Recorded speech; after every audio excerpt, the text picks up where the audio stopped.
ইমানবিলাক কাম কৰি আছোঁ ভাগৰ লাগি গৈছে একো কৰিব আৰু মন নাই আৰু আজি মহাৰাজৰ ঘৰত ইমান আনন্দ ফূৰ্তি দিয়ে কিন্তু মোৰ মনত দুখ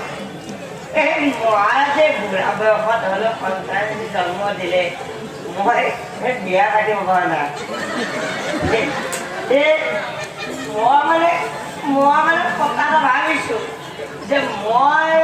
মহাৰাজক কওঁ যে মই বিয়াখন পাতোঁ আকৌ মহাৰাজক কয় বোলে তোৰ বয়স কিমান আৰে মইহে জানো মোৰ বয়স হৈছে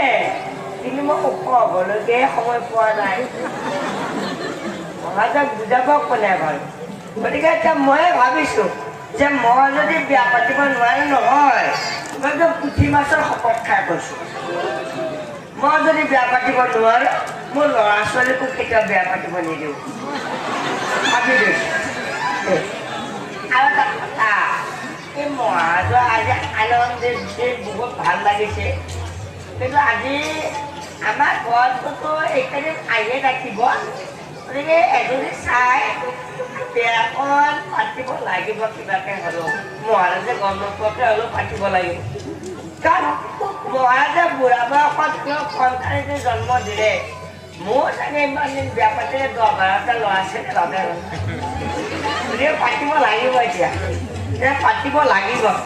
আৰু এটা কথা অৱশ্যে আমাৰ দেউতাই চোৱা মোক যথেষ্টখিনি ভালো পায় কাৰণ মই ইমানখিনি কাম কৰি থাকোঁ মোক খাবৰ কাৰণে অকণমান দিয়ে আৰু মানুহজনে চাপৰ পেটটো সেইবুলি দিয়ে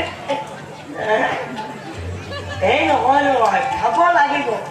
খালেহে মানুহে কামবিলাক কৰিব পাৰিব গতিকে দেউতাৰ ওচৰত বেছি ভাল লাগিব আজি আমাৰ ঘৰত আহিলে অকণমান চাব লাগিব